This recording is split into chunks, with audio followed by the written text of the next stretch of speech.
In just 47 seconds, what started as pleasant morning television transformed into an explosive confrontation that would leave viewers stunned.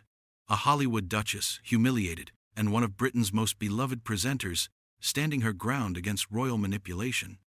The heated exchange that erupted between Alison Hammond and Meghan Markle on This Morning became the most talked-about television moment of the year, culminating in a dramatic walkout that exposed the true nature of the Duchess of Sussex. The tension was palpable from the moment Meghan Markle stepped onto the This Morning set. Dressed in an expensive cream blazer that screamed designer luxury, she carried herself with the calculated poise of someone accustomed to controlling narratives. But this wasn't the sympathetic American actress turned royal victim that audiences had grown familiar with. There was something different in her demeanor, a sharpness, an edge that suggested she hadn't come to play nice. Alison Hammond, radiant in her signature bright yellow dress, greeted her guest with her trademark warmth. But those who knew her well could detect the subtle shift in her usually effervescent energy.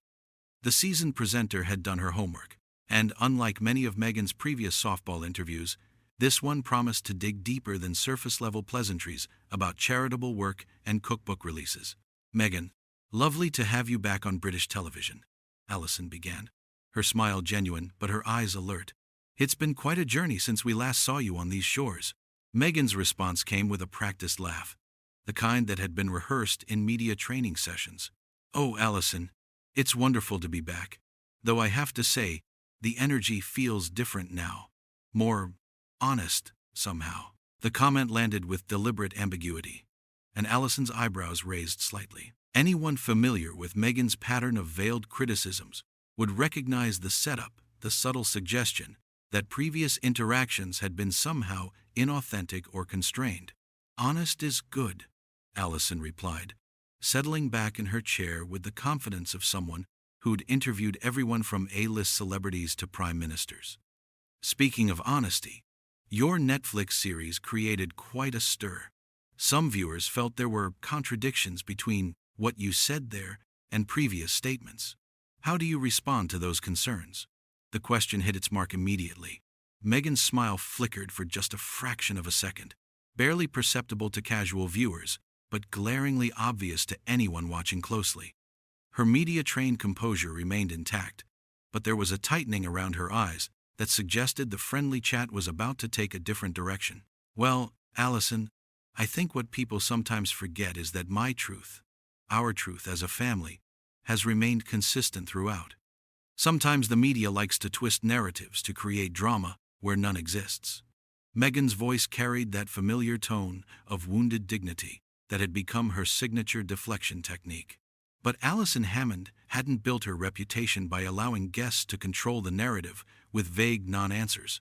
She leaned forward slightly, her warmth never wavering but her journalistic instincts fully engaged.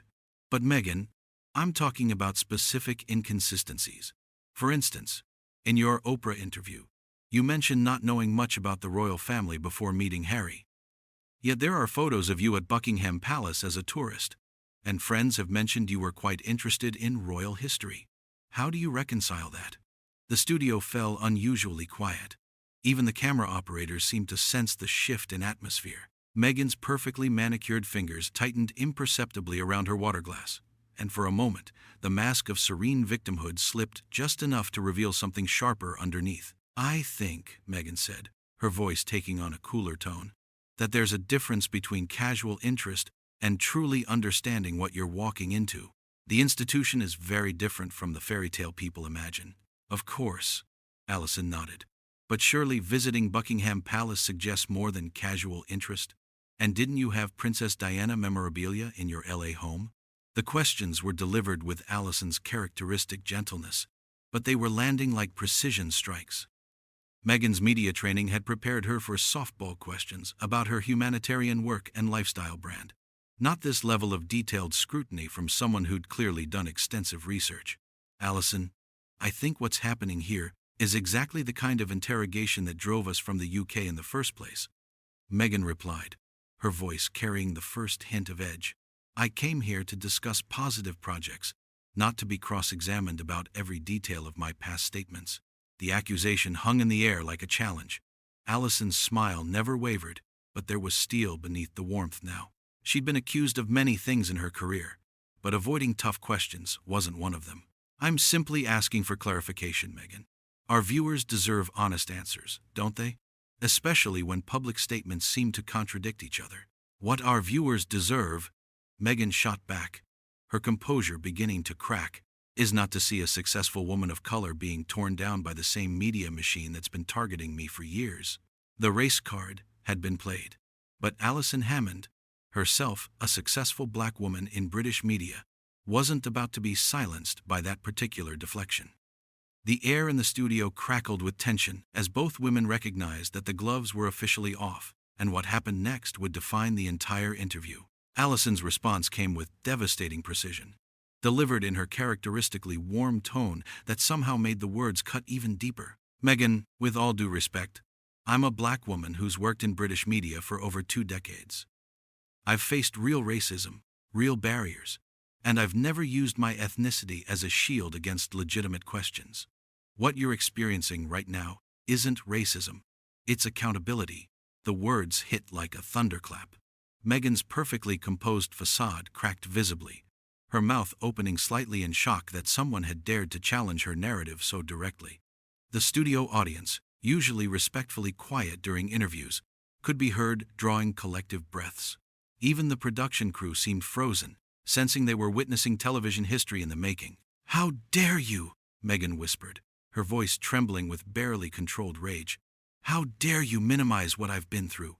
The death threats, the constant harassment, the way they treated my son before he was even born." "Nobody's minimizing your experiences," Alison replied, her voice steady but firm. "But you can't weaponize very real issues to avoid answering straightforward questions. That does a disservice to people who face genuine discrimination without the luxury of multi-million-dollar Netflix deals and Montecito mansions." The exchange was escalating beyond anything this morning had ever broadcast. Meghan's hands were visibly shaking now, her carefully applied makeup unable to hide the flush of anger spreading across her face. The American Duchess, who had spent years perfecting her image as the perpetual victim, was being systematically dismantled by a woman who refused to play along with the script. "You have no idea what it's like," Meghan snapped, her practiced media persona completely abandoned now. "You work for the same system that protected Andrew and destroyed me. You're complicit in their machine." The accusation was explosive, suggesting not just media bias but active participation in a conspiracy. Alison's eyes flashed with genuine anger for the first time in the interview, though her professional demeanor never wavered. "That's a serious accusation, Meghan. Are you suggesting I'm part of some coordinated attack against you? Because if so, you need to provide evidence or retract that statement immediately." The demand for evidence seemed to catch Meghan off guard. For years, she'd been allowed to make sweeping claims about institutional racism and media persecution without being pressed for specifics. Now, faced with someone demanding concrete proof rather than accepting emotional testimony, she was visibly struggling. "The evidence is everywhere," Meghan said, gesturing wildly. "Look at the coverage. Look at the headlines. Look at how they treated me versus Kate. It's obvious to anyone with eyes." "But that's not evidence, that's interpretation," Alison pressed. "You're asking people to accept your feelings as facts. When you claim the palace had concerns about Archie's skin color, when you say you were denied help with mental health issues, when you suggest there was a coordinated campaign against you, these are serious allegations that require serious proof."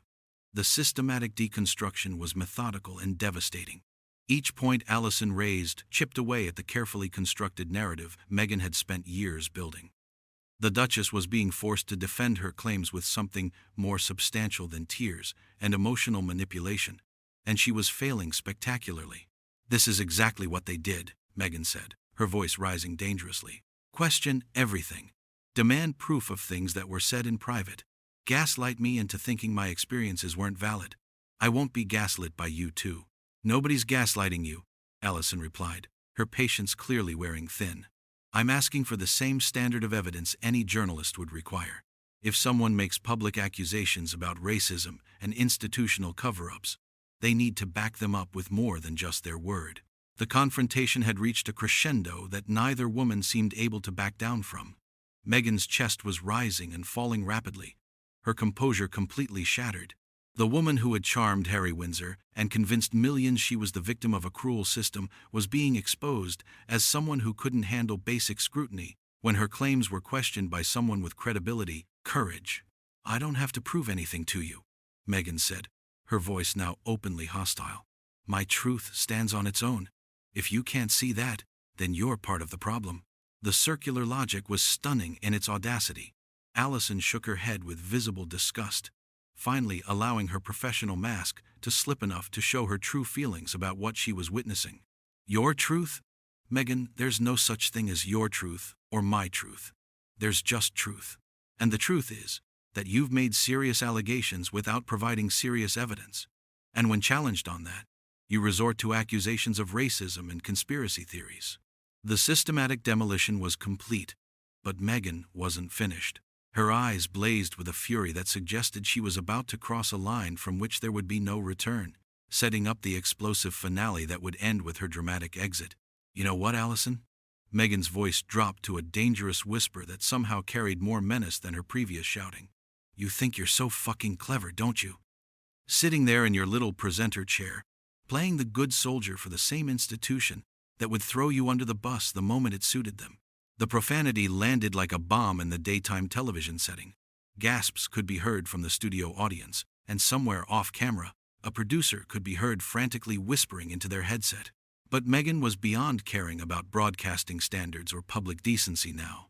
Alison's eyebrows shot up, but her voice remained steady. Meghan, I think you need to take a moment to...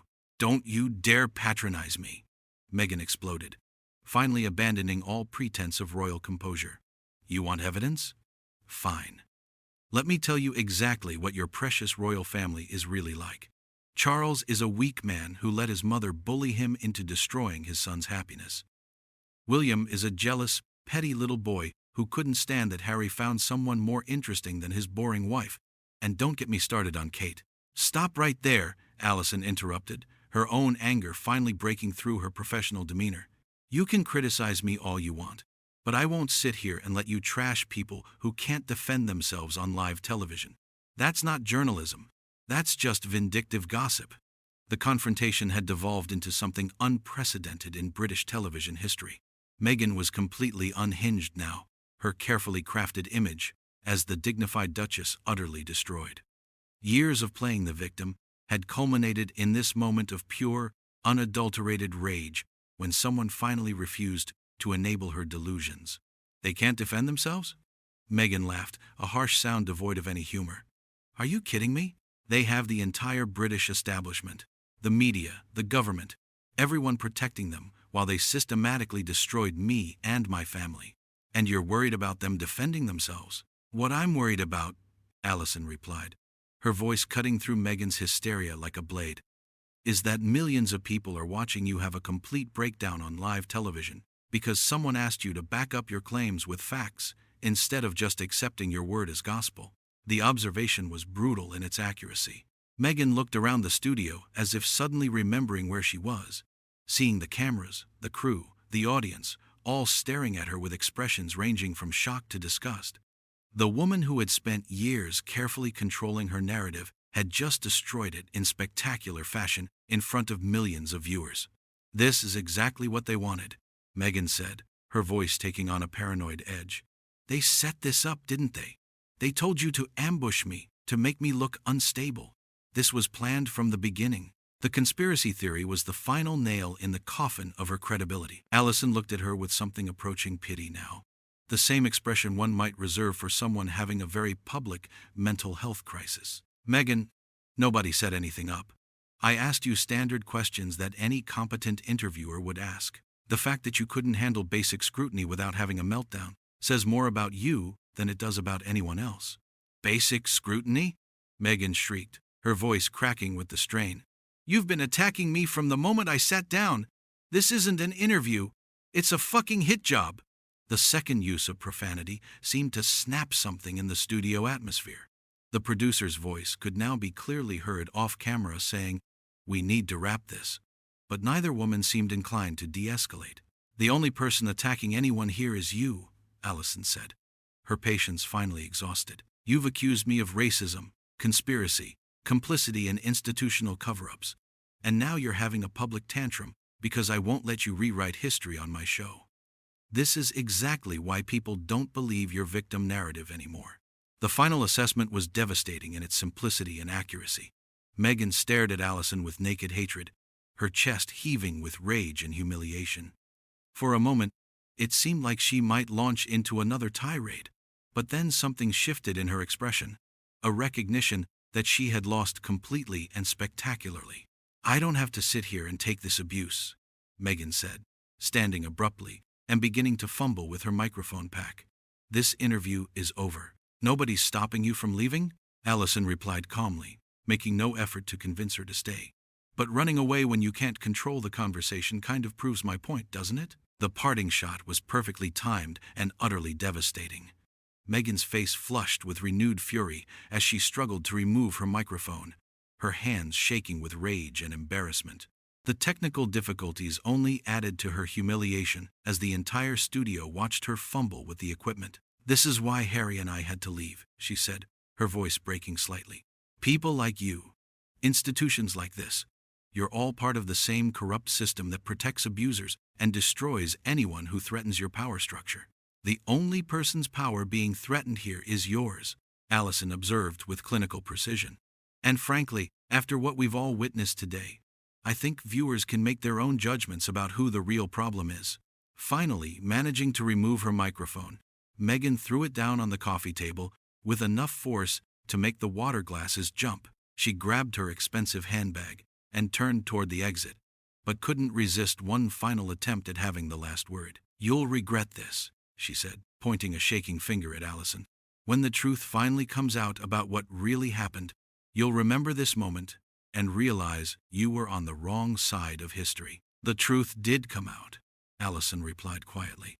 "It came out right here, right now, when you showed everyone exactly who you really are when you can't control the narrative." With that, Meghan Markle stormed off the This Morning set, her heels clicking angrily against the studio floor as she disappeared through the exit. The cameras captured every moment of her retreat, from the furious set of her shoulders to the way she nearly stumbled in her haste to escape the scene of her complete humiliation. Alison turned back to the camera with remarkable composure, straightening her blazer and taking a deep breath before addressing the audience directly. "Well," she said with a slight smile that didn't quite hide her own exhaustion from the confrontation, "I think we've all learned something important today about the difference between asking questions and getting answers." After that rather extraordinary display, we'll take a quick break and be right back with a cooking segment that I promise will be considerably more civilized. As the show cut to commercial, the studio remained in stunned silence. What had just aired would be dissected and analyzed for months to come. But one thing was immediately clear. Meghan Markle had just destroyed whatever remained of her credibility in the most public way possible, while Alison Hammond had cemented her reputation as one of the few journalists willing to hold powerful people accountable, regardless of their victim status or celebrity connections. The explosive confrontation was over, but its impact would reverberate far beyond the This Morning studio.